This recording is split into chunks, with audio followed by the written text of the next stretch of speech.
मीरपुर नाम के शहर में तेजस अपनी पत्नी नीरू के साथ रहता था। पति पत्नी दोनों ही नौकरी करते थे। एक दिन तेजस गांव अपनी माँ के पास फोन करता है। हेलो, प्रणाम माँ। जीते रहो माँ, तुम दादी बनने वाली हो। हैं? अरे वाह, ठीक है बेटा, मैं कल ही आती हूँ। जब माँ जी शहर पहुंची तो बेटे बहू ने बहुत अच्छे से स्वागत किया। लीजिए माँ जी, चाय। अरे गर्मा गर्म पकोड़े ले आओ माँ के लिए। नीरू रसोई में गई और 2 मिनट में ही पकोड़े ले आई। जी ये लीजिए। बहू जादू से बनाए हैं क्या? अभी तो रसोई में गई थी। यम्मी। माँ जी, शीला रसोई में पकोड़े तल रही है, मैं बस लेकर आई। हे भगवान, मेरा धर्म भ्रष्ट कर दिया तूने। अब तो गंगा जल से शुद्धिकरण करना होगा। दूसरे दिन, माँ जी मैंने नाश्ता बना दिया है, ऑफिस जा रही हूँ। पर अभी तो घर का सारा काम पड़ा है। शीला आती ही होगी, झाड़ू पोछा बर्तन कपड़े वो सब कर लेगी। हमारे जमाने में घर का सारा काम हम ही करते थे। जी माँ जी, आप बहुत होशियार हैं, मैं घर ऑफिस दोनों नहीं संभाल पाती। तो जरूरत क्या है घर से बाहर जाकर चाकरी करने की? वैसे भी घर का काम खुद करने से घर में बरकत आती है, समझी?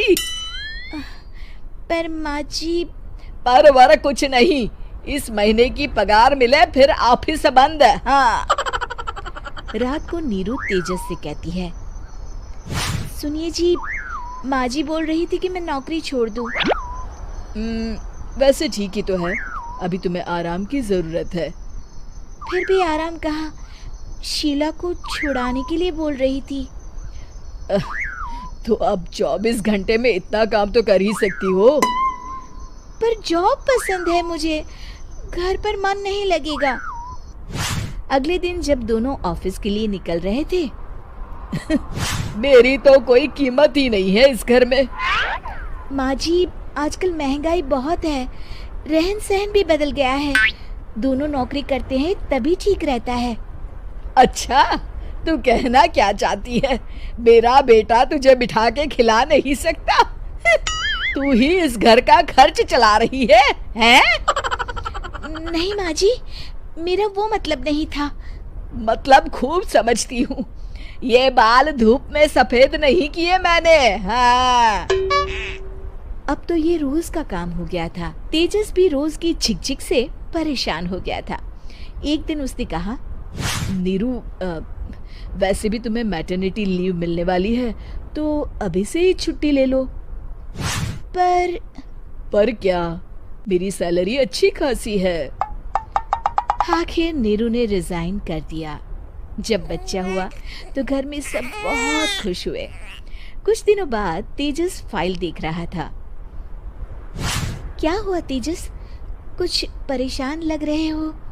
हाँ, वो हमारी जितनी सेविंग्स थी वो तो हॉस्पिटल में और छठी के फंक्शन में खत्म हो गई है नीरू। और अभी वैसे मंदी चल रही है तो मैं बोल रही थी कल मुन्ना को हेपेटाइटिस का टीका लगवाना है। नीरू, क्या पोस्टपोन नहीं कर सकते? नहीं जी, बिल्कुल नहीं। अब तेजस को समझ में आ रहा था कि उससे गलती हुई है। पैसों की कमी का असर घर के माहौल पर भी पड़ रहा था। अगले दिन, बेटा मेरा चश्मा और ये दवाइयाँ ले आना, पर्चा देते हुए माँ जी ने कहा। जी। तेजस, मुन्ना के लिए दूध का डिब्बा और डायपर भी ले आना, और ये किराने के सामान की लिस्ट है, इसे भी लाना है। तेजस गुस्से में लिस्ट मरोड़कर फेंकता है और चिल्लाता है, पैसे क्या पेड़ पर उगते हैं? ये ले आना, वो ले आना। अरे पर ये जरूरत का सामान ही है। वो गुस्से में बिना कुछ कहे ऑफिस चला गया। अरे अरे लंच तो ले जाइए। नीरू दौड़कर डिब्बा पकड़ाती है। एक दिन खाना खाने के बाद, नीरू, अब तो मुन्ना कुछ बड़ा हो गया, तो अब तुम वापस ज्वाइन कर लो ना जॉब। पर इस रिसेशन में जॉब मिलना बहुत मुश्किल है। ट्राई तो करो। फिर मुन्ना, माँ जी है ना, और एक फुल टाइम मेड भी लगा लेंगे। पर माँ जी, उन्हें तो पसंद नहीं। तभी माँ जी वहाँ आ जाती है और प्यार से नीरू के सर पर हाथ फेरते हुए बोलती है, अब मेरी समझ में आ गया बहू, पहले के और अब के समय में अंतर है। तुम काम शुरू करो, मुन्ना की जिम्मेदारी मेरी। मेरी प्यारी माँ जी, ये कहकर नीरू उनके गले लग गई। शिक्षा, परिवर्तन संसार का नियम है, हमें भी समय के साथ चलना चाहिए। उम्मीद है कि आपको हमारी ये कहानी पसंद आई होगी। कृपया हमारे चैनल को सब्सक्राइब करें और सभी अपडेट्स के लिए बेल आइकन जरूर क्लिक करें। और हाँ, वीडियो लाइक और शेयर करना मत भूलिएगा। Bye bye.